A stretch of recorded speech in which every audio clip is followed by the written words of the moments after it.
मेरा नाम है मोहित और आपका स्वागत हमारे YouTube चैनल हिस्ट्री चैंपियन में। तो जैसा कि आप जानते हो, आपका जो पेपर होने वाला है बीएड फर्स्ट सेमेस्टर का, जो नॉन कॉलेज का जो आपका या रेगुलर के विद्यार्थी, भाई इनमें तो रेगुलर के विद्यार्थी होते हैं सारे, कंटेम्प्रेरी इंडिया एंड एजुकेशन का जो आपका पेपर होने वाला है, इससे संबंधित आपके सामने कंप्लीट वन शॉट क्लास होने वाली है। कैसी क्लास होने वाली है? वन शॉट क्लास होने वाली है। इसमें यूनिट फर्स्ट, सेकंड, थर्ड और फोर्थ चारों की चारों यूनिट का आपका रिवीजन देखने को मिलेगा। बस आपको क्या करना है, वीडियो को पूरा देखना है, चैनल को सब्सक्राइब कर देना है और अपने दोस्तों को जरूर से शेयर कर देना है। तो अच्छे से पूरा वीडियो देखना ताकि आपका सारा का सारा कोर्स है वो रिवाइज हो जाए और आप एग्जाम में अच्छे नंबर प्राप्त कर सको। साथ के साथ वीडियो को शुरू करने से पहले सभी बच्चों से रिक्वेस्ट करूंगा कि हमने 25,000 सब्सक्राइबर का टारगेट ले रखा। भाई मात्र 1,000 सब्सक्राइबर कम है। 10 आपके सामने जो 15 तारीख है उससे पहले पहले ये टारगेट है उसको पूरा करवा दो। मात्र 900 सब्सक्राइबर आप जो वीडियो देख रहे हो, अगर आप इतने बच्चे भी अगर वीडियो को देख लोगे तो आप क्या कर लोगे, अपना 25,000 सब्सक्राइबर का जो टारगेट है उसको अचीव कर पाएंगे अपन। साथ के साथ कोने में जो व्यू प्रोडक्ट वाला ऑप्शन है, कौन सा ऑप्शन है? व्यू प्रोडक्ट वाला ऑप्शन है। इस पे क्लिक करके अगर फ्लिपकार्ट और मित्रा से कोई प्रोडक्ट खरीदोगे, सबसे ज्यादा डिस्काउंट आपको देखने को मिलेगा। क्या होगा? सबसे ज्यादा डिस्काउंट आपको देखने को मिलेगा। तो जाओ और जाकर आपके सामने फ्लिपकार्ट और मित्रा से कोई प्रोडक्ट खरीदना चाहते हो तो खरीद लो। साथ के साथ डिस्क्रिप्शन में टेलीग्राम का लिंक दे रखा है। जैसे टेलीग्राम के दिए गए लिंक पर क्लिक करोगे, आप कोई भी प्रोडक्ट जो पीडीएफ जो मैं पढ़ा रहा हूं आपको, ये फ्री में देखने को मिल जाएगी। कहां पर मिलेगी चलो ये भी बता देता हूं आपको। आपको कुछ नहीं करना है, सिंपल डिस्क्रिप्शन में दिए गए टेलीग्राम के लिंक पर क्लिक करना है। जैसे क्लिक करोगे आप हमारे टेलीग्राम चैनल पे पहुंच जाओगे। उस पर पहुंचने के बाद में ऊपर की तरफ हिस्ट्री चैंपियन जो लिखा हुआ यहाँ पर क्लिक करना है। अगर आप यहाँ पर भी नहीं करोगे, सिंपल की तरफ ऊपर की तरफ जाओगे ना, तो ये देख लो, यहीं पर आपके सामने contemporary India and education BEd first semester के नाम से आपको पीडीएफ देखने को मिल जाएगी। इतनी पीडीएफ होती है, ऊपर की तरफ सर्च कर लेना, देखने को मिल जाएगी। समझ में आ गया? बाकी और तरीका भी होता है इसका, और जैसे आप इसको डाउनलोड करके क्लिक करोगे आप पीडीएफ में पढ़ सकते हो। भाई चलिए शुरू करते हैं अपन क्लास को। शिक्षा में संकल्पना, प्रकृति व उद्देश्यों और कार्यों की विवेचना कीजिए। मतलब शिक्षा क्या होती है, शिक्षा की संकल्पना क्या होती है, उसकी प्रकृति क्या होती है, उसके उद्देश्य व कार्य क्या होते हैं, उसके बारे में अपन विस्तार से देखेंगे। मतलब शिक्षा को जो स्वरूप होता है शिक्षा का, उसके बारे में अपन विस्तार से जानने वाले हैं। पहला पॉइंट है, शिक्षा की संकल्पना क्या होती है। शिक्षा शुद्ध संस्कृत शब्द शिक्ष से बना है। किससे बना? आपके सामने शिक्ष धातु से बना हुआ आपके सामने शिक्षा शब्द, जिसका अर्थ होता है सीखना या सिखाना। शिक्षा शब्द का जो धातु स्वरूप है उसका अर्थ क्या होता है कि कोई चीज क्या तो आप सीख रहे हो। जैसे मैं आपको पढ़ा रहा हूं, समझ रहे हो, तो आप क्या कर रहे हो, आप मेरे द्वारा दिए गए कंटेंट को पढ़कर सीख रहे हो, समझो। और सिखाना, मैं आपको पढ़ा रहा हूं तो मैं आपको क्या कर रहा हूं, सिखा रहा हूं। तो दोनों चीजें शिक्षा के स्वरूप में आती हैं। सिर्फ पढ़ाई लिखाई, सिर्फ पढ़ाई करना ही, अगर एक जो विद्यार्थी जो आपसे पढ़ेगा वही आपके सामने शिक्षा ग्रहण नहीं कर रहा, आप जो उसको शिक्षा दे रहे हो, उसको जो पढ़ाई करवा रहे हो, वो भी शिक्षा के अंतर्गत आती है। समझ में आ गया आपको? सीखना और सिखाना दोनों की दोनों चीजें इसमें देखने को मिलती हैं। ये अंग्रेजी शब्द एजुकेशन, लैटिन शब्द एडुकेट से बना होता है। मतलब एजुकेशन शब्द वो किससे बना होता है? एडुकेट से शब्द से बना होता है। किससे शब्द से? एडुकेट शब्द से बना होता है, जिसका अर्थ होता है अंदर से बाहर लेना। जिसका अर्थ क्या होता है भाई आपके सामने? एडुकेट शब्द का अर्थ क्या होता है? अंदर से बाहर लाना या विकसित करना।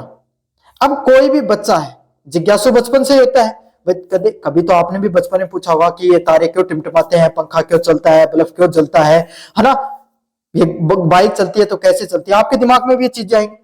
तो बच्चा जिज्ञासु तो होता है। एक शिक्षक का क्या क्या होता है? उसके अंदर की जो जिज्ञासु, उसके ज्ञान को प्राप्त करने की जो शक्ति है उसको और उभार कर लाना और विकसित करना, उसके अंदर का जो टैलेंट है उसको बाहर लाना किसका काम है? एक शिक्षक का काम है। और यही काम एक शिक्षक और उसके द्वारा दी गई शिक्षा है वो करती है। व्यापक अर्थों में शिक्षा एक जीवन पर्यंत चलने वाली प्रक्रिया है। अगर अपन शिक्षा बात करें तो ऐसा नहीं कि आज आप उठे स्कूल में गए, स्कूल खत्म, उसके बाद में आपको कोई शिक्षा लेने की जरूरत नहीं, ऐसा कभी नहीं होता है। शिक्षा एक ऐसा स्वरूप होता है जब आप बचपन से लेकर जब तक आपकी मृत्यु होती है, हर दिन इंसान कुछ ना कुछ नया सीखता है। आप हर रोज सीखते होंगे। अभी आप क्लास देख रहे हो, आपको समझ में आएगा, ओहो पिछली साल फर्स्ट, अगर अपन ने पिछली बार है ना, अगर अपन यहाँ से पढ़ाई कर लेते, अगर पिछली बार ये कर लेते ना तो ये सही हो जाता, मेरे को तो ज्ञान ही नहीं था, अब पता चला है मेरे को तो ये बात। सोचते हो ना आप ये बात? तो यही चीज आपकी शिक्षा होती है। हर रोज इंसान निरंतर अपने जीवन में सीखता रहता है, उसी को शिक्षा के नाम से जाना जाता है। जो मनुष्य की आंतरिक शक्तियों को विकास करती है और क्या करती है, कोई भी मनुष्य होता है, कोई भी व्यक्ति होता है, उसके अंदर जितनी प्रकार की जो शक्ति होती है अलग अलग प्रकार की, उसको विकसित करने का काम कौन करता है, शिक्षा करती है। शिक्षा की प्रकृति कैसी होती है, निरंतर प्रक्रिया। शिक्षा वो जीवन में कैसे चलती रहती है, लगातार चलने वाली प्रक्रिया होती है। जब मनुष्य जन्म लेता है वहां से लेकर जिस दिन इंसान की मृत्यु होती है वहां तक उसकी शिक्षा वो लगातार चलती रहती है। समझ में आ गया।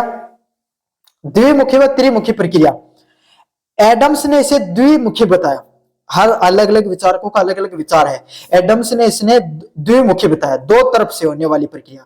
एक शिक्षक और छात्र के बीच में कोई शिक्षा होगी, ये द्विमुखी है। जबकि जॉन डीवी ने इसे क्या बताया, त्रिमुखी, शिक्षक, छात्र और समाज। मतलब एडम्स का यही मानना था कि बच्चा है वो शिक्षा कैसे लेता है, एक शिक्षक है और उस जो छात्र को क्या दे रहा है, ज्ञान दे रहा है। इन दोनों माध्यम से आपके सामने क्या हो रही है, शिक्षा हो रही है। लेकिन जॉन डीवी ने क्या किया, शिक्षक को त्रिआयामी बताया। मतलब शिक्षक, छात्र और समाज। व्यक्ति सिर्फ विद्यालय में नहीं सीखता है, इसके अलावा समाज में भी बहुत सी चीजें सीखता है। समझ में आ गया। तो किसने बताया था, जॉन डीवी के द्वारा बताया गया था। अगले वाला पॉइंट है विकासात्मक। यह व्यवहार में परिमार्जन और व्यक्तित्व का सर्वांगीण विकास करता है। विकासात्मक क्या होता है, कोई भी व्यक्ति का व्यवहार है उसमें जो संपूर्ण रूप से उसका जो विकास होता है उसको विकासात्मक दृष्टिकोण से बोला जाता है।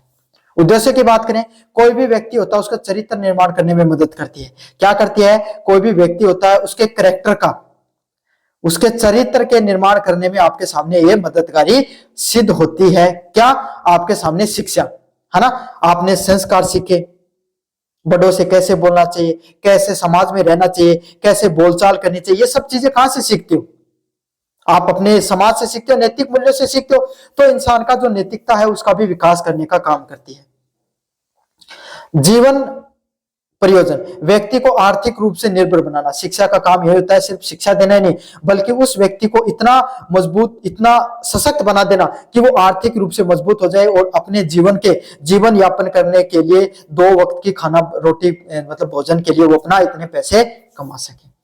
सामाजिक कार्य, संस्कृति का संरक्षण व स्थानांतरण करना। मतलब हमारी जो संस्कृति होती है उसको एक जनरेशन से दूसरी जनरेशन को ट्रांसफर करने का भी किसका काम होता है भाई, अपनी जो संस्कृति, ये जो आपकी शिक्षा होती है उसका काम होता है। भाई पहले एक बात बताओ, थे थार दादू थान शिक्षा देखी गई, थार दादू थार पापन देखी गई, थाने भी जी थोड़ी बहुत थे आगा न थार पापा जी थाने दी थार पोतान देगा। अया जो शिक्षा बा आगे बढ़ती चली जा है। संस्कृति, नैतिक नागरिक कार्य, प्रजातंत्री मूल्यों और अधिकारों के प्रति जागरूक होना। हमारे संविधान के द्वारा दिए गए अलग अलग प्रकार के जितने नियम कायदे हैं उनके बारे में आपको ज्ञान होना भी जरूरी होता है। यह भी शिक्षा के माध्यम से ही आप सीखते हो। अगले वाला पॉइंट है, राष्ट्र निर्माण में शिक्षा की भूमिका का वर्णन कीजिए तथा भारत में शिक्षा की प्रमुख समस्याओं के बारे में प्रकाश डालिए। मतलब जब कोई भी राष्ट्र का निर्माण कर रहे हो तो उसमें शिक्षा का क्या महत्व है और भारत में शिक्षा की प्रमुख समस्याएं क्या होती है उसके बारे में भी आपको विस्तार से बताना है।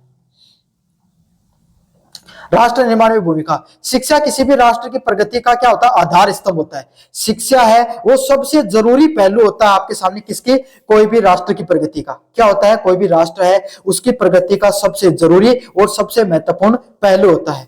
यह मानव के संसाधन का विकास करती है जिससे देश की आर्थिक स्थिति मजबूत होती है। क्या करता है, मनुष्य में, इंसान के अंदर तकनीकी ज्ञान देना, उसको इतना समझदार बना देना कि वो 2 वक्त का खाना है, 2 वक्त की रोटी है, 2 वक्त का भोजन है, या राष्ट्र के निर्माण में क्या कर सके, प्रयास कर सके। ये सब किसके द्वारा, किससे पॉसिबल हो पाता है, शिक्षा के द्वारा पॉसिबल हो पाता है।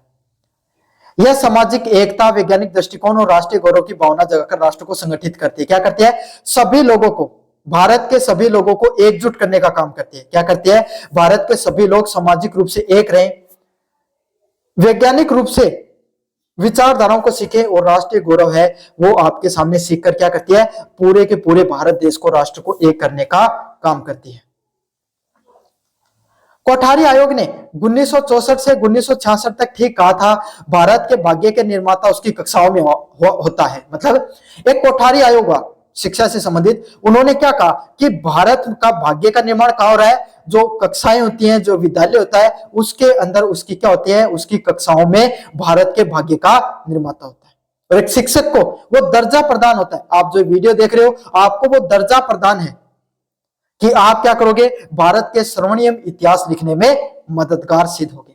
लेकिन कैसे होगे, जब आप अपना सर्वांगीण विकास करोगे।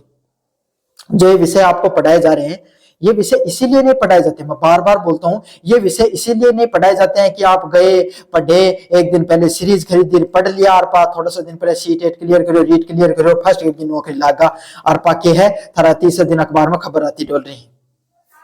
समझ में आ गया? ऐसा नहीं होना चाहिए। शिक्षा ग्रहण नहीं करते हैं, शिक्षा को अपने जीवन में भी उतारो, एक अपना चरित्र का निर्माण करना सीखो। ये जो शिक्षा है ये ऐसे नहीं है पढ़ लिए रट लिए नौकरी लगे यहीं तक नहीं, उसको अपने जीवन में उतारने पर काम करो, अपने चरित्र निर्माण पर काम करो। एक अच्छा शिक्षक वही होता है जिसे विद्यार्थी कक्षा में नहीं उसके चरित्र से भी सीखे। तो आपके ऊपर बहुत मोटी जिम्मेदारी और भारी जिम्मेदारी है, मुझे उम्मीद है आप उन सब जिम्मेदारियों को बहुत ही अच्छे से निभाओगे। भारत में शिक्षा की प्रमुख समस्याएं क्या है? गुणवत्ता का अभाव होना, डिग्री तो मिल रही है लेकिन छात्रों व रोजगार स्किल की कमी। वह मैं बता रहा हूं, वही बात यहां पर आ गई है कि बच्चों के पास डिग्री तो है लेकिन छात्राओं में स्किल की कमी है। अगर उन्हें बीएड की डिग्री कर रखी है लेकिन 10 लोगों के सामने बोलने के लिए खड़ा कर दिया जाए, टांग कांप जाती है। क्या बोलना है क्या नहीं बोलना है उस चीज का उनको अनुभव नहीं है, ज्ञान नहीं है। क्यों? क्योंकि उन्होंने उस अनुभव को अर्जित ही नहीं किया। पढ़ना, क्लासे देखना, बस वहीं तक सीमित है। जो व्यवहारिक ज्ञान, जो तकनीकी ज्ञान जो उन बच्चों को होना चाहिए, वो ज्ञान कहीं नहीं दिखाई देता है। बुनियादी ढांचे की कमी, जो ग्रामीण क्षेत्रों में स्कूलों में बिजली, पानी, शौचालय व प्रयोगशालाओं का अभाव देखने को मिलता है। भारत में शिक्षक की ही कमियां नहीं से नहीं जूझ रहा भारत, बल्कि वहां पर होने वाली इंफ्रास्ट्रक्चर, स्कूलों के अंदर बिजली, पानी, शौचालय जैसी जो बेसिक सुविधाएं होनी चाहिए, मूलभूत सुविधाएं होनी चाहिए, उससे भी बच्चे वंचित रहते हैं। इस वजह से भी काफी बच्चे पढ़ने के लिए नहीं जाते हैं। अपव्यय व अवरोधन, बहुत से बच्चे बीच में स्कूल छोड़ देते हैं। मतलब पूरा भारत में और राजस्थान में या अन्य बिहार जहां कम पढ़े लिखे लोग हैं, वहां पर जहां ग्रामीण क्षेत्र में एक बहुत बड़ी समस्या होती है कि बच्चे स्कूल में नामांकन तो दर्ज कराते हैं लेकिन उसके बाद में क्या होता है, आपके सामने स्कूल को छोड़ देते हैं। या फिर अगर स्कूल में जा रहे हैं तो उनको सब उस उच्च स्तर की शिक्षा नहीं मिल पाती है जिससे उनको इतना ज्ञान अर्जित हो जाए कि वो शिक्षित हो पाए, बार बार फेल भी हो जाते हैं।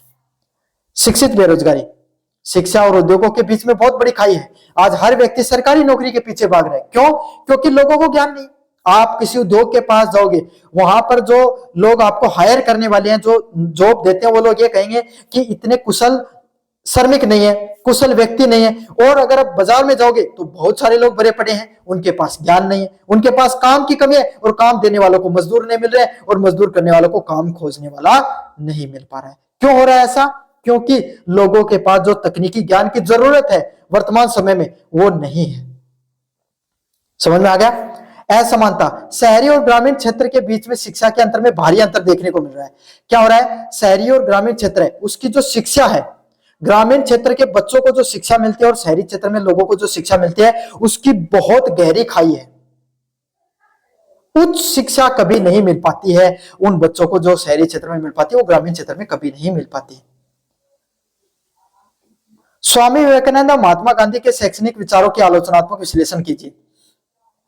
पहला पॉइंट है, दोनों महापुरुषों ने शिक्षा को केवल किताबी ज्ञान नहीं मानकर मनुष्य निर्माण का साधन माना। आलोचनात्मक विश्लेषण क्या होता है इसको समझना जरूरी है। कोई भी व्यक्ति है उसकी जो विचार थे उसकी अच्छाइयां क्या वो भी बताओ और उसकी आलोचना भी करो कि कमियां क्या है। पर्सन को समझा करो, पर्सन को ये नहीं कि मन में लिख दिया, नहीं, पर्सन को समझो कि पर्सन की डिमांड क्या है। आलोचनात्मक शिक्षण ये होता है जिसमें आप अच्छाई भी बतानी है और कमियां दोनों निकालनी है उसके अंदर। तो चाहे महात्मा गांधी हो चाहे स्वामी विवेकानंद हो, दोनों ने शिक्षा को केवल किताबी ज्ञान तक सीमित नहीं रखा। उन्होंने मनुष्य निर्माण का साधन बताया। क्या बताया? कि शिक्षा है वो किताबी कीड़े मत बनकर रहो, किताबी ज्ञान तक सीमित मत रखो। आगे बढ़ने के लिए जो शिक्षा है उसको जीवन का निर्माण करने का साधन माना उन्होंने। विवेकानंद के क्या विचार थे? आत्म साक्षात्कार। उनके अनुसार शिक्षा मनुष्य के अंतर्निहित पूर्णता का अभिव्यक्ति है। क्या है? उन्होंने क्या माना? शिक्षा कोई भी मनुष्य के अंदर मौजूद एक पूर्णता के अभिव्यक्ति, पूर्णता के व्यक्ति मतलब आपको संपूर्णता का भाव करवाती है।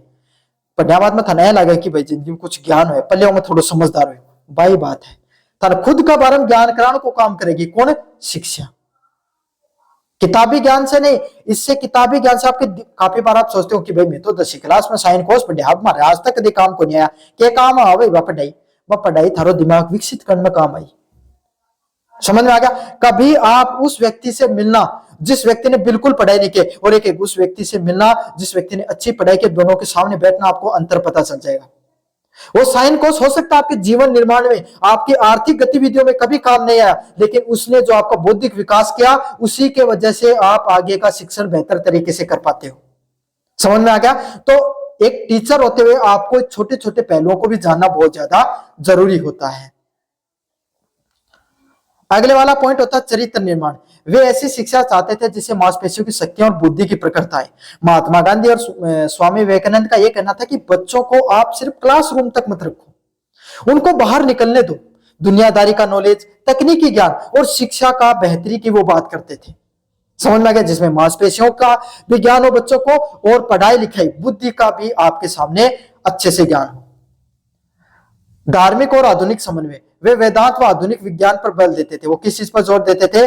आधुनिक शिक्षा पर भी जोर देते थे और वेदों की शिक्षा पर भी जोर देते थे। दोनों चीजों पर जोर देने का काम करते थे। समझ में आ गया?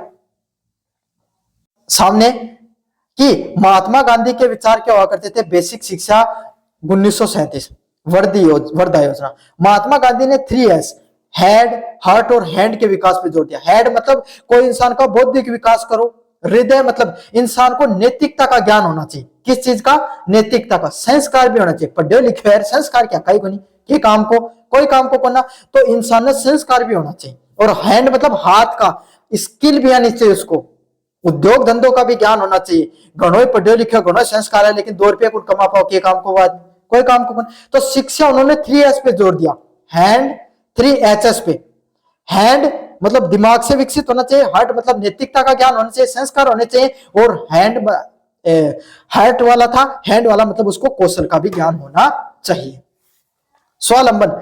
शिक्षा हस्तशिल्प क्राफ्ट पे आधारित होनी चाहिए ताकि छात्र कमाते हुए पढ़ सके। मतलब बालकाया का नहीं होना चाहिए कि बस सिर्फ किताबी ज्ञान है, बाकी है कह देना कि भाई जीजा पानी को लोटो उठा के लाते हो, उन्हें ज्ञान को नहीं। ऐसे बच्चे नहीं होने चाहिए। उनको हस्तशिल्प का कुछ ना कुछ हाथ का काम आना चाहिए। आज हमारी शिक्षा क्यों पिछड़ रही है? क्यों? क्योंकि 18 साल की उम्र होती है, बच्चा सरकारी नौकरी की तैयारी करता है, 30 साल तक तैयारी करता रहता है। बस 1000 बच्चों ने तैयारी करनी शुरू की, 10 बच्चे नौकरी लगते हैं, सिर्फ 10 से 20 बच्चे, इससे ज्यादा नहीं लगते हैं। बाकी 980 क्या करेंगे भाई? उनको क्या किसी चीज का ज्ञान नहीं? 30 साल तक खपा देंगे, उसके बाद में जीवन का किसी का ज्ञान नहीं। तो कुछ ना कुछ जीवन में ऐसा ज्ञान जरूर अर्जित करो जो आपको 2 पैसे कमाने के लिए लायक बनाए। समझ में आ गया? सिर्फ ये कोई ज्ञान किताबी ज्ञान कहीं काम नहीं आएगा। थोड़ा बहुत आपके सामने स्किल भी सीखो, और आप भी सीखो भाई। वीडियो देख रहे हो ना आप, ये सिर्फ पेपर में लिखने के लिए नहीं, आपके लिए भी है। आलोचनात्मक विश्लेषण। समानता। दोनों में चरित्र, नैतिकता व आत्मनिर्भरता को प्राथमिकता दी। क्या कहा? चाहे स्वामी विवेकानंद हो और चाहे आपके सामने महात्मा गांधी हो, दोनों ने कोई भी व्यक्ति उसके चरित्र निर्माण पर जोर दिया कि कोई भी इंसान का चरित्र मजबूत होना बहुत जरूरी है। संस्कार होने चाहिए और खुद पर निर्भर होना चाहिए। ऐसे नहीं कि 30-30 साल तक घर वालों पर निर्भर है, नहीं, खुद का कुछ ना कुछ उसको करना आना चाहिए। आत्मनिर्भर होना बहुत जरूरी है समय के साथ। अंतर। यह विवेकानंद का झुकाव आध्यात्मिक व योगिक क्रियाओं पर था। अब दोनों में अंतर क्या है? विवेकानंद ज्यादातर बातें किस चीज की करते थे? अध्यात्म की, धर्म की बातें करते थे और योगी क्रियाओं के माध्यम शिक्षा की बात करते थे। गांधी जी व्यवहार की ज्ञान की, समाज और आर्थिक चीजें हैं उसके ज्ञान की ज्यादा बात क्या करते थे। गांधी जी की योजनाएं कुछ विद्वानों के अनुसार तकनीकी युग से कम प्रभावी मानी गई। खैर गांधी जी उस समय के 1945 की जो तकनीक है उसके बात क्या करते थे। वक्त बदलता चला गया, चीजें बदलती चली गई, लेकिन उनका एक पॉइंट था, ग्राम स्वावलंबन और आर्थिक शिक्षा, वो उनकी आज भी वैसे के वैसे दिखाई देती है। और मैं तो आपको भी यही कहना चाहूंगा भाई कि आप भी अगर जीवन में सिर्फ पढ़ रहे हो तो सिर्फ इन व्यक्तित्वों को पढ़ाई मत करा करो, अपने जीवन में उतारने का भी प्रयास किया करो। शिक्षा के समाजशास्त्र की अवधारणा, कार्य व योगदान की विवेचना दीजिए। क्या होता है शिक्षा में? समाजशास्त्र की क्या अवधारणा होती है, क्या कार्य और क्या योगदान होते हैं, उसके बारे में आपको बताना है। शिक्षा का समाजशास्त्र, सोशियोलॉजी ऑफ एजुकेशन, समाजशास्त्र की वो शाखा होती है जो शिक्षा और समाज के बीच में क्या करती है? वैज्ञानिक अध्ययन करती है। कि शिक्षा का समाज, सोशियोलॉजी ऑफ एजुकेशन क्या है? एक समाज में शिक्षा का कैसे प्रभाव पड़ता है, शिक्षित लोग कैसे होते हैं, उनका व्यवहार कैसा होता है, इस सब चीजों का जहां पर अध्ययन किया जाता है उसको सोशियोलॉजी ऑफ एजुकेशन के नाम से जाना जाता है। यह इस चीज पर निर्धारित केंद्र करती है कि सामाजिक संस्थाएं जैसे परिवार, धर्म, जाति शिक्षा को कैसे प्रभावित करती है। एक गरीब परिवार के व्यक्ति और एक आपके सामने एक जो अमीर परिवार का बच्चा है, दोनों की शिक्षा में अंतर देखने को मिलेगा। धर्म की एक, भारत में जातियों का बहुत महत्व है। एक नित जो पिछड़ी हुई जातियों से अगर कोई व्यक्ति आता है, अगर उससे जाति पूछो वो सक पका जाएगा, और वहीं पर आपके सामने उसके अंदर थोड़ा डर, संकोच की भावना ज्यादा देखने को मिलती है। वहीं पर आपके सामने अगर उन जातियों के व्यक्तियों में निडरता ज्यादा देखने को मिलती है। मैं एक स्टीरियोटाइप नहीं कर रहा हूं, मैं आपको बता रहा हूं, क्योंकि ऐसे धीरे धीरे चीजें क्या आपके इंसान के, भाई ये बहुत चीजें क्या है, बहुत पुराने समय से चलती आ रही है। मैं ऐसे नहीं कह रहा कि भाई निश्चित जो आपके सामने पिछड़े हुए लोग आपके सामने निडर नहीं होते हैं, लेकिन एक व्यवहारिक गुण हो जाता है, क्योंकि वो प्राचीन समय से वो प्रताड़ना चली आ रही थी, वो कहीं ना कहीं व्यवहारिकता के अंदर रहती है, बहुत लंबा समय लगता है उस चीज को बाहर आने में। शिक्षा और समाज में भी बदलाव लाने का काम करती है। कार्यों की बात करें, सांस्कृतिक संचरण, समाज की परंपराएं, मूल्य और विश्वासें एक पीढ़ी से दूसरी पीढ़ी तक जाते हैं। समाज की परंपराएं, मूल्य और विश्वासें क्या होती है आपके सामने, एक पीढ़ी से दूसरी पीढ़ी तक पहुंचती है। मतलब समाज के अंदर जो अलग अलग प्रकार की परंपराएं चलती हैं, मूल्य और विश्वास चलते हैं, वो क्या होते हैं, एक पीढ़ी से दूसरी पीढ़ी के अंदर आपके सामने जाते हैं। भाई आपकी माताजी को शादी विवाह का जो प्रोग्राम होता है उसमें जो संगीत किया जाता अपना, है ना, क्या उन्होंने सीखा है? कोई नोट्स पढ़े हैं क्या तुम्हारी तरह? नहीं पढ़े ना, कहां से सीखा होगा? वो महिलाएं जो गाती रहती हैं उनके बीच में बैठ बैठ कर उन्होंने सीखा। आपने होली में डब बजाना आता होगा भैया आपको, कभी कोई नोट्स पढ़े हैं उनके कैसे बजाए जाते हैं? समाज से सीखे हैं अपन ने, एक पीढ़ी से दूसरी पीढ़ी में जा रहे हैं, तो इसी को सांस्कृतिक संचरण के नाम से जाना जाता है। हमारी परंपराएं, भाई मारवाड़ी बोलनो कहते थे नोट्स पढ़े या कोई कहते व्याकरण की किताब पढ़ी कि हाँ भाई ग्रामर पढ़े मारवाड़ी की, कठिन सीखो, समाज सीखो। इसी को सांस्कृतिक संचरण के नाम से जाना जाता है। समाज में जो अलग अलग प्रकार की परंपराएं, मूल्य और विश्वास होते हैं, हमारे धार्मिक सांस्कृतिक जो चीजें होती हैं, वो एक समाज से दूसरे समाज में, एक पीढ़ी से दूसरे पीढ़ी में जो स्थानांतरण देखने को मिलता है, उसी को सांस्कृतिक संचरण के नाम से हम जानते हैं। अगले वाला पॉइंट होता है सामाजिक नियंत्रण। व्यक्ति को सामाजिक नियमों का अनुशासन के अनुरूप ढलना पड़ता है। कोई भी व्यक्ति होता है भाई उसको समाज के बनाए गए नियमों के हिसाब से समय के साथ बदलाव करना ही पड़ता। यह तो नियति का नियम है भाई, वक्त के साथ इंसान को बदलना पड़ता है। जिस समाज ने, जिस कुल ने, जिस व्यक्ति ने खुद को समय के साथ नहीं बदला वो पिछड़ गया। समझ में आ गया? तो इसको सामाजिक नियंत्रण के नाम से जाना जाता है। या फिर कोई भी व्यक्ति है, अब आप एक बात बताओ, अपन भारत में रहते हैं, अपन भाई झोनो क्षेत्र में रहते हैं भाई, आपके सामने है, यहाँ पर अपन शिक्षा का अच्छा, यहाँ पर अपना खान पान अलग है ना, रहन सहन अलग है, बोलचाल अलग है। अब यहाँ मारवाड़ी बोलते हो, अगर आप यहाँ पर इंग्लैंड में चले गए, मान लो लंदन में चले गए, वहां मारवाड़ी बोलोगे चल जाएगी, आती नहीं किसी को। तो वहां के नियम आधारों पे आपको बदलना पड़ता है, उसी को सामाजिक नियंत्रण के नाम से जाना जाता है। सामाजिकरण, बच्चे को एक जैविक प्रणाली व सामाजिक प्रणाली के रूप में विकसित करना। बच्चा होता है, छोटा बच्चा होता है, जो छोटा बच्चा बालक होता है, उसको ज्ञान नहीं है किसी चीज का। वो आप बोलते हो पापा, तब वो पापा बोलना सीखता है। आप बोलते हो मैं माँ, तब वो मम्मा बोलना सीखता है ना, माँ बोलना सीखता है ना धीरे धीरे। तो उस जो जैविक प्राणी है, मतलब वो एक मनुष्य एक कैसा होता है, उसके जिसके पास बुद्धि नहीं होती, वो एक पशु समान होता है ना, एक जैविक प्राणी, उसको सामाजिक प्राणी, समाज में रहने योग्य व्यक्ति बनाने का काम किसका होता है? शिक्षा का काम होता है। योगदान की बात करें, इसमें शिक्षा को एक सामाजिक प्रक्रिया के रूप में स्थापित क्या किया गया भाई आपके सामने? जो शिक्षा है, शिक्षा ने क्या किया? एक सामाजिक प्रक्रिया के रूप में चीजों को स्थापित करने का काम किया। हर चीज को शिक्षा एक समाज के साथ सभी लोगों को एकजुट करने का काम करती है, समाज में सभी लोगों को एक जगह रहने के लिए सुदृढ़ता देती है। इसमें कक्षा के वातावरण, शिक्षा, छात्रों के संबंध व पाठ्यक्रम पर सामाजिक प्रभाव से समझने की मदद करती है। क्या होता है, एक कक्षा का वातावरण कैसा है, आप एक बच्चे को कैसा वातावरण देते हो, वो बहुत ज्यादा निर्भर करता है आपका बच्चे के सामाजिक विकास में। शिक्षक और छात्र में संबंध कैसे होते हैं, और पाठ्यक्रम भी सामाजिक प्रभाव को समझाने में मदद करता है। भाई अगर आप पढ़ाने जा रहे हो, वहां पे आसपास के बच्चे आते हैं, अगर आपके साथ बच्चों के पॉजिटिव व्यवहार है तो आपसे वैसे सीखेंगे। इसीलिए तो कह रहा हूं, आप अगर एक शिक्षक बन रहे हो तो अपना चरित्र का निर्माण जरूर करना।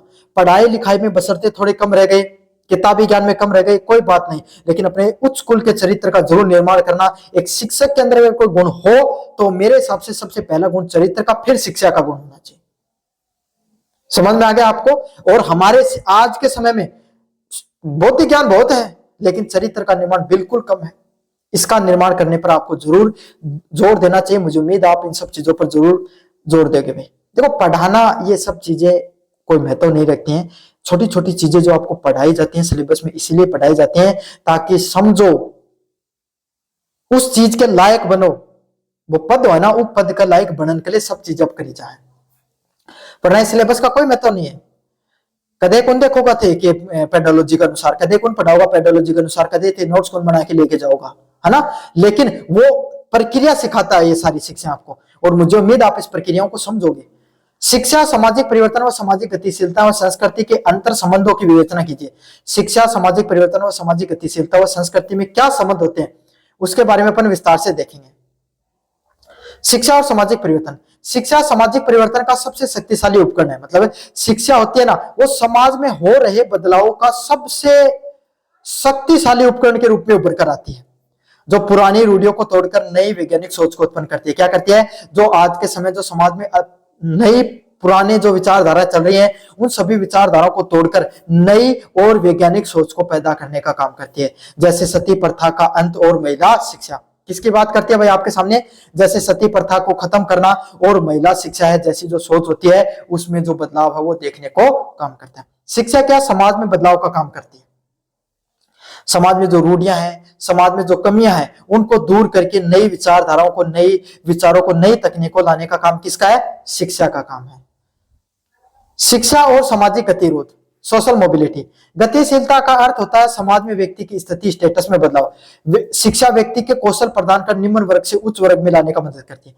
भाई कोई इंसान, उसको पहले भाई उनका घर थोड़ा लोअर कैटेगरी में आता था, गरीबी के कगार में थे, पढ़ाई लिखाई की, जीवन में अच्छा कौशल प्रदान किया, अच्छे पद पर पहुंच गया। आज वही घर कैसा है, आपके सामने उच्च वर्गों में आ गया। आर्थिक रूप से फर्क पड़ता है, ज्ञान बौद्धिक रूप से पड़ता है। भाई कोई एक कम पढ़े लिखे व्यक्ति से आप बात करके देखना, एक पढ़े लिखे व्यक्ति से बात करके देखना, बौद्धिक स्तर में एक अलग विचारधाराओं में अंतर देखने को मिलता है। तो यही होता है गतिशीलता की, होती है कि कोई व्यक्ति की कैसी स्थिति होती है समाज के अंदर, वो कौशल प्रदान करके जो निम्न वर्ग से उच्च वर्ग में लाने का भी काम करती है शिक्षा। शिक्षा और संस्कृति। शिक्षा संस्कृति का संरक्षण देती है, उसको परिष्कृत, रिफाइन करती है और आने वाली पीढ़ियां को थोपती है। साथ ही संस्कृति तय करती है कि शिक्षा का स्वरूप कैसा होगा। क्या होता है, शिक्षा संस्कृति का संरक्षण करती है। शिक्षा क्या करती है, हमारी जो अलग अलग प्रकार की जो संस्कृति है उसको बचाने का काम करती है और आने वाली पीढ़ियों को सीखती है। तो मैंने बताया ना, वो उदाहरण दिया, डप वाला उदाहरण दिया आपको, अनेक प्रकार के उदाहरण दिए, वो इसमें जोड़ देना। भाई शिक्षा हमें आने वाली पीढ़ियों को समझाती है कि भाई हमारे जो पिछली पीढ़ियों ने क्या क्या किया है।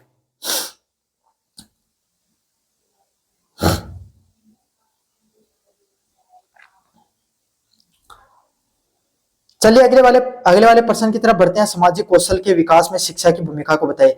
समाज से संबंधित आपके सामने जो कौशल होते हैं, उसमें शिक्षा का क्या महत्व होता है, उसके बारे में अपन विस्तार से पढ़ेंगे। पहला पॉइंट है, सामाजिक कौशल वे क्षमताएं होती हैं जो व्यक्ति को दूसरों के साथ प्रभावी ढंग से बातचीत और समाज के साथ सामंजस्य बढ़ाने में मदद करती हैं। सामाजिक कौशल क्या होती हैं, आपके अंदर वो स्किल, वो क्षमताएं जो आप एक व्यक्ति की क्या दूसरे व्यक्ति के साथ प्रभावी ढंग से बातचीत कर सको, मिलजुल कर रह सको, समाज में सामंजस्य मिलाकर रह सको। यहाँ की बात है कि चार आदमियों के बीच में बैठो ना तो रामू बैठ सको, वो सामाजिक सामंजस्य का रूप में है। और हिंदी वाला बालका के लिए, अगर आप अपने चार दोस्तों के बीच में बैठे हो तो आपको उन तीन लोगों को ऐसा नहीं लगे कि ओहो इसका तो नहीं है, दिमाग उतना विकसित नहीं है ना। काफी लोगों की हर तीसरे आदमी के साथ लड़ाई हो जाती है बिना बात की। कैसे हो रही है, सामाजिक कौशल की कमी है भाई आपके अंदर। समझ में आ गया? आप लोगों के साथ सामंजस्य नहीं कर पाते हो, आपको हर व्यक्ति में कमियां दिखाई दे रही है, सामाजिक सामंजस्य की कमी है, सोशल स्किल की कमी है, इंप्रूव करो। शिक्षक की भूमिका, शिक्षा की क्या भूमिका होती है? सहयोग और टीम वर्क। स्कूल में समूह गतिविधियों और खेलों के माध्यम से छात्र एक दूसरे को मिलकर काम करना सिखाते हैं। क्या होता है स्कूल में, जब हम सामूहिक रूप से गतिविधियां करते हैं, क्या करते हैं, जब स्कूल के अंदर कोई भी व्यक्ति है वो क्या करता है, आपके सामने सभी लोग मिलकर सामूहिक रूप से चीजों को सीखते हैं, खेलों के माध्यम से एक दूसरे के साथ मिलकर काम करते हैं, उसी को सहयोग और टीम वर्क के नाम से जाना जाता है। और उन सब चीजों के माध्यम से क्या होता है, कोई व्यक्ति है वो सारे काम करना सीखता है। संप्रेषण कौशल, कम्युनिकेशन। कक्षा में वाद विवाद, चर्चा व प्रस्तुतिकरण के माध्यम से छात्र अपनी बातों को क्या प्रभावी ढंग से कहना व सीखता है। जो क्लास में जो अलग अलग प्रकार के क्रियाकलाप कराए जाते हैं, जैसे आपने वाद विवाद में कभी हिस्सा लिया होगा, चर्चा की जाती है, प्रस्तुतिकरण की जाती है, इससे क्या होता है आपके सामने कक्षा में हम अपनी बात को सुदृढ़ीकरण से, मजबूती से दूसरे लोगों के साथ क्या है प्रभावी ढंग से हम क्या कर सकते हैं, पेश कर सकते हैं। यही हमारे जो कम्युनिकेशन स्किल होती है, संप्रेषण कौशल होता है, उसको क्या करता है, उसको बढ़ाने का काम करता है। सहानुभूति और सहिष्णुता।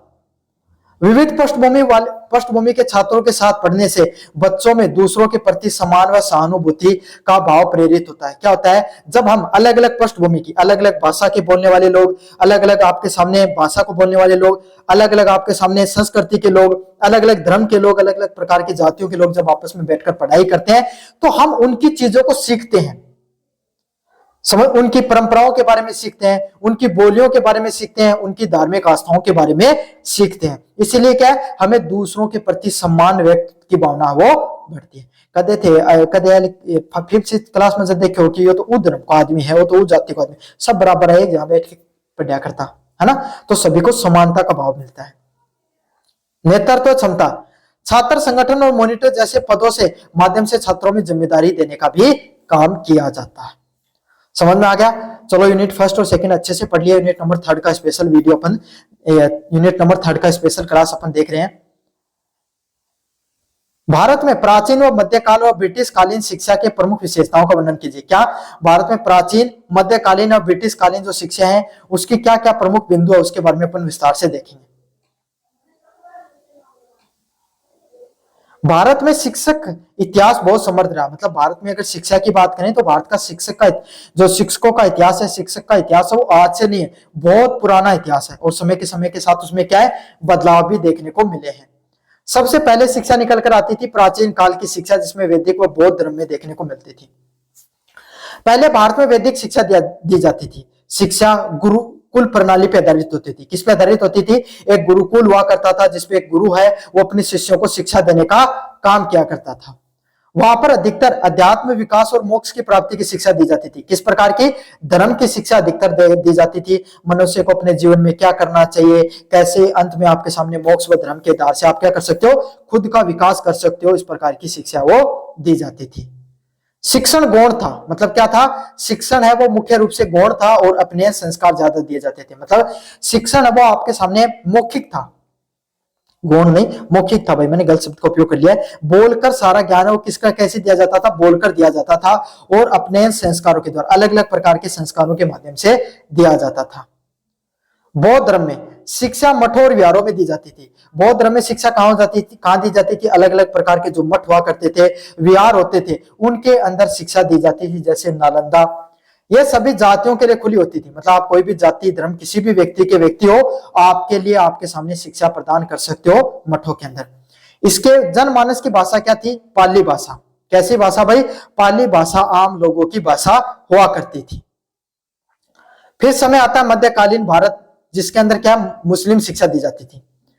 शिक्षा के केंद्र जो मकतब, प्राथमिक और मदरसे उच्च हुआ करते थे। मकतब मतलब जो छोटे बच्चों को जो इस्लाम धर्म में शिक्षा दी जाती थी, कहां पर? मकतबों में। और मदरसा कहाँ है? जो उच्च शिक्षा दी जाती थी वो कहां पर दी जाती थी? मदरसों के अंदर दी जाती थी। इन सब का मुख्य उद्देश्य इस्लाम का प्रसार और भौतिक उन्नति का ज्ञान था। मतलब इन सब का विकास क्या था कि इस्लाम धर्म को आगे बढ़ाना और भौतिक ज्ञान की उन्नति करना। अरबी और फारसी भाषा पर भी जोर दिया जाता था। किस भाषा पर? अलग अलग प्रकार की जो भाषा है, जैसे अरबी भाषा है, अरब की भाषा, अरबी भाषा, और आपके सामने जो फारस खाड़ी की भाषा है, जो फारसी भाषा है, उन पर जोर दिया जाता था। बिस्मिल्लाह संस्कार, 4 वर्ष 4 महीने 4 दिन से शिक्षा प्रारंभ होती थी। मतलब कोई बच्चा 4 वर्ष 4 माह 4 दिन का हो जाता था, तब उसको इस्लाम धर्म में पढ़ने के लिए भेजा जाता था। फिर नई प्रकार की शिक्षा, ब्रिटिश काल की आधुनिक शिक्षा। इसका उद्देश्य काले अंग्रेज रंग में भारतीय सोच से अंग्रेज तैयार करना था, जो कलरक बन सके। मतलब भाई उनको यही था कि छोटे मोटे काम कर सके, मजदूरी लायक काम कर सके, भारतीय को इस लायक समझते थे, वे उनकी विचारधारा थी, मेरा कोई इसमें योगदान नहीं, वो ऐसी सोच रखते थे। इस प्रकार की शिक्षा देने के लिए उन्होंने क्या है, भारत में नई शिक्षा नीति लेकर आए। उसमें पहला था मैकाले का वितरण पत्र। अंग्रेजों को शिक्षा का माध्यम बनाया गया छननी का सिद्धांत, डाउनवर्ड फिल्ट्रेशन थ्योरी लागू की गई। आज के समय में जो शिक्षा देते हो ना, वो किसका योगदान है, अंग्रेजों की। पहले बच्चे को प्राथमिक शिक्षा दो, फिर आपके सामने उससे बड़ी और फिर आपके सामने उच्च स्कूल की स्नातक स्तर की शिक्षा दो। ये मैकाले का वितरण पत्र था। वुड का घोषणा पत्र, इसे भारतीय शिक्षा का महाअधिकार पत्र भी कहा जाता है। इसमें प्राथमिक से विश्वविद्यालय स्तर का ढांचा तैयार किया गया। तो यही आप जो वर्तमान ढांचा देख रहे हो ना, वो वुड के घोषणा पत्र 1854 में से हमारी शिक्षा वो इस तरीके से लागू होने शुरू हुई थी। चलिए अगले वाला प्रश्न है, राधाकृष्ण आयोग एवं कोठारी आयोग की प्रमुख स्तुतियों का आलोचनात्मक मूल्यांकन कीजिए। क्या करना है, राधाकृष्णन आयोग और कठोरी आयोग की क्या प्रमुख आपके सामने जो कमियां और खूबियां, उसके बारे में अपन विस्तार से पढ़ेंगे भाई। स्वतंत्रता के बाद भारतीय शिक्षा को दिशा देने के लिए 2 आयोगों की भूमिका मुख्य रही। स्वतंत्रता के बाद में आपके सामने भारतीय शिक्षा को देने के लिए 2 आयोगों की प्रमुख भूमिका देखने को मिलती है। पहला आयोग है राधाकृष्ण आयोग, विश्वविद्यालय शिक्षा आयोग। 1948 से 1949 के बीच में इसको यह आयोग देखने को मिला। मुख्य स्तुतियां क्या थी, सह स्तुतियां क्या थी, उच्च शिक्षा के स्तर में सुधार करना। मतलब भारत की जो शिक्षा है, कॉलेज स्तर की शिक्षा है, उसमें बढ़ावा देने के लिए आपके सामने राधाकृष्ण आयोग है, उसकी शुरुआत की गई थी। विद्यालय अनुदान आयोग की शुरुआत की गई थी। कौन सा है कि विद्यालय अनुदान आयोग है, उसकी शुरुआत की गई। यूजीसी की स्थापना की गई और शिक्षा को समावर्ती सूची में लिखने का सिफारिश की गई। मतलब जो अलग अलग प्रकार के विश्वविद्यालय है ना, उनको कुछ ग्रांट दिया जाए, उनको पैसा दिया जाए, ताकि जो उच्च शिक्षा है उसमें सुधार हो और शिक्षा को समवर्ती सूची में। समवर्ती सूची वो सूची होती है जिसके अंदर केंद्र और राज्य दोनों मिलकर फैसला ले सकें। इस प्रकार की सूची में रखने का बात किया गया। किसको, उच्च शिक्षा को। मूल्यांकन की बात करें, इसमें उच्च शिक्षा का आधार तो रखा, लेकिन ग्रामीण व प्राथमिक शिक्षा की उपेक्षा की गई। इसमें क्या, हायर एजुकेशन की तो बात की गई, लेकिन ग्रामीण स्तर पे बच्चों को कैसे पढ़ाना है और प्राथमिक स्तर पे बच्चों को कैसे पढ़ाना है, उसके बारे में बिल्कुल भी बात नहीं की गई।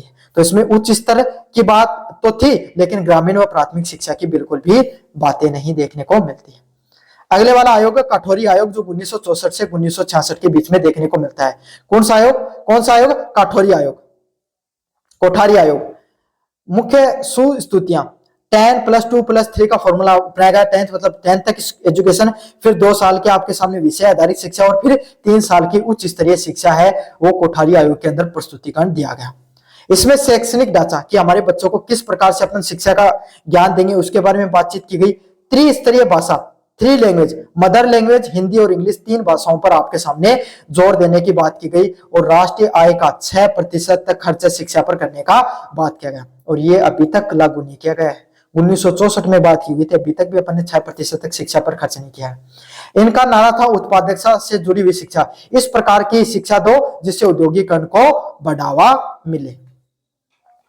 मूल्यांकनों की बात करें, सबसे व्यापक आयोग था जिसने प्राथमिकता से लेकर उच्च शिक्षा तक के सुझावों की बात की गई। मतलब सबसे बड़ा, सबसे सही और सबसे सटीक आयोग की है ये आपके सामने, जिसमें सबसे छोटा जो प्राथमिक आयोग से लेकर उच्च आयोग तक की शिक्षा की बात की गई। खास करके 6% तक का जो खर्च है उसको पूरी तरीके से लागू करने में अभी तक सरकारें क्या रही हैं, विफल रही हैं। अगर लागू कर दिया जाए तो काफी सही रहेगा भाई। अगले वाला पॉइंट है राष्ट्रीय शिक्षा नीति 1968, 1986 और 1992 के उद्देश्य प्रभावों का विवेचना कीजिए। क्या बताना, राष्ट्रीय शिक्षा नीति है 1968, 1986 और 1992 के क्या प्रमुख उद्देश्य हैं, क्या प्रमुख प्रभाव है, उसके बारे में आपको विस्तार से बताना है। पहला पॉइंट है, भारत सरकार ने समय समय पर शिक्षा की दिशा बदलने के लिए नीतियां बनाई। क्या क्या है, भारत सरकार ने समय समय पर जो शिक्षा है उसके बदलते हुए स्वरूप के लिए अलग अलग प्रकार की नीतियां बनाई गई हैं। सबसे पहले नीति है 1968 की नीति। सबसे नीति कौन, प्रथम नीति के नाम से जाना जाता है 1968 की नीति। इसका उद्देश्य क्या है, कोठारी आयोग की सिफारिशों को लागू करना। जो कोठारी आयोग के द्वारा जो जो सिफारिशें दी गई उनको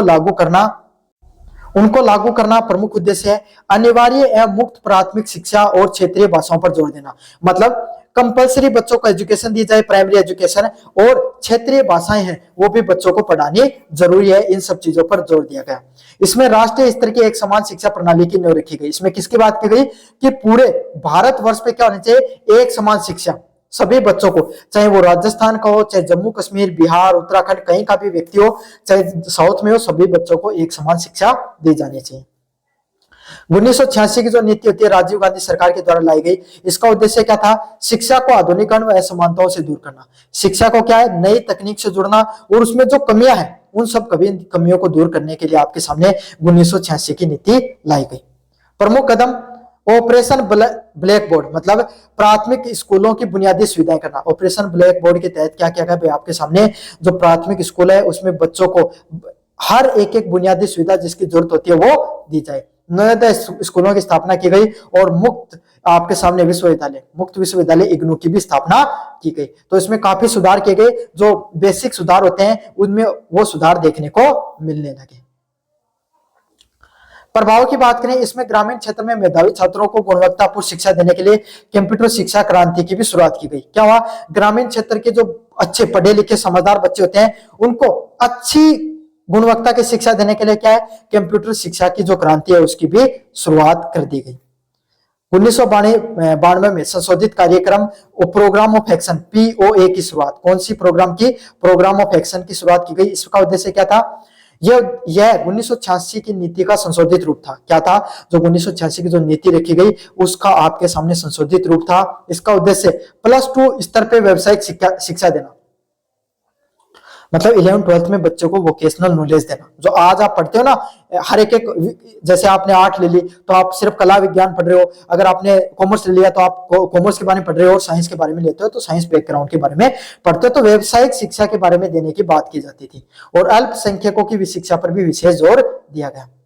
प्रभाव की बात करें, इसमें जिला प्राथमिक शिक्षा कार्यक्रम DPEP के मार्ग प्रशस्त किया, और सर्व शिक्षा अभियान, सभी बच्चों को शिक्षा मिले, उसके अभियान की भी शुरुआत की गई। वर्तमान शिक्षा व्यवस्था राष्ट्रीय एवं राज्य स्तर की प्रमुख समस्याओं की विवेचना कीजिए। वर्तमान शिक्षा व्यवस्था में राष्ट्रीय एवं राज्य स्तर की प्रमुख समस्याएं क्या, उसके बारे में अपन देखेंगे।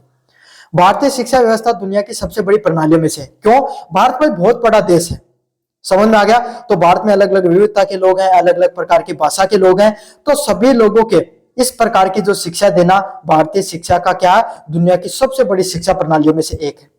लेकिन ये राष्ट्रीय और राज्य जैसे उत्तर प्रदेश दोनों स्तर पे कई चुनौतियों से जूझ रही है।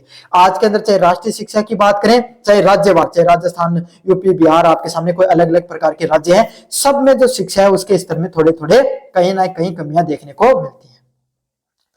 राष्ट्रीय स्तर पे क्या समस्या है, गुणवत्तापूर्ण शिक्षा का अभाव। कई सर्वेक्षण जैसे ASER की रिपोर्ट में पता चलता है कक्षा 5 के छात्र कक्षा 2 की भी किताबें नहीं पढ़ पाते हैं, और ये बात सही भी है। आप भी इंटर्नशिप के लिए गए होंगे, काफी बच्चों में शिक्षा, जो 10th क्लास का स्टूडेंट है उसको 6th क्लास के बच्चे तक का ज्ञान नहीं है, समझ में आ गया। तो ASER की रिपोर्ट में ये दिखाएगा कि बच्चों को जितना ज्ञान होना चाहिए उतना बच्चों को ज्ञान नहीं है। कौशल अंतर, स्किल गैप, डिग्री धारकों की संख्या तो बढ़ रही है लेकिन वो उद्योग की जरूरतों के अनुसार रोजगार के योग्य नहीं है। लोगों के पास डिग्रियां तो बहुत बड़ी बड़ी डिग्रियां आपके सामने देखने को मिल रही है, लेकिन अगर जो रोजगार करने के लिए जो स्किल चाहिए वो उनके अंदर स्किल बिल्कुल भी नहीं है। अनुसंधान और नवाचार, भारत में उच्च शिक्षा शोध के लिए रिसर्च और GDP का बहुत कम हिस्सा पैसा वो खर्च होता है।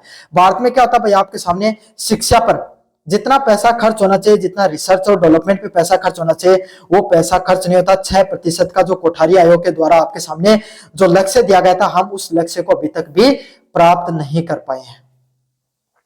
राज्य स्तर की समस्याएं, विशेषकर ग्रामीण क्षेत्र में शिक्षक व छात्र का अनुपात। कई राज्यों में शिक्षकों की रिक्त पदों के कारण एक ही शिक्षक पूरी पाठशाला चला रहा है। भारत में बुनियादी ढांचे की तो कमी है ही है, साथ के साथ शिक्षकों की जितनी संख्या होनी चाहिए उतनी संख्या भी बिल्कुल नहीं है। समझ में आ गया। तो रिक्त पद भी काफी ज्यादा देखने को मिल रहे हैं, जो शिक्षक और छात्रों का जितना अनुपात होना चाहिए उतनी नहीं है। बुनियादी ढांचा, बिजली, क्रियाशील शौचालय और स्वच्छ पेयजल जैसी जो बुनियादी सुविधाएं उसकी आज भी कमी है। किसकी? बिजली की, क्रियाशील शौचालय हो गए और आपके सामने स्वच्छ जो पेयजल की जैसे जो बुनियादी ढांचे हैं उसकी आज भी कमी देखने को मिलती है। नामांकन नामाब प्रतिधारण, बच्चे स्कूल में प्रवेश तो ले लेते हैं लेकिन गरीबी व पारिवारिक कारणों से ड्रॉप आउट, बच्चे को बीच में पढ़ाई छोड़ना पड़ता है। क्या होता है, बच्चे स्कूल में प्रवेश तो ले रहे हैं लेकिन गरीबी के कारण और कोई कारणों की वजह से, सामाजिक कारणों की वजह से बच्चों को क्या करना पड़ता है भाई, स्कूल छोड़ना भी एक प्रमुख कमियों में से एक है। अगले वाला पॉइंट आपके सामने शिक्षा का अधिकार अधिनियम आरटीई 2009। आरटीई 2009 के आपके सामने, जिसमें सर्व शिक्षा अभियान के उद्देश्य व महत्व को स्पष्ट करना है। ये दोनों पहले ही भारत के लोकतंत्र के मील का पत्थर थे। मतलब अपन शिक्षा का जो अधिकार आरटीई 2009 है और सर्व शिक्षा अभियान है, इन दोनों शिक्षा अभियानों के बारे में विस्तार से पढ़ेंगे।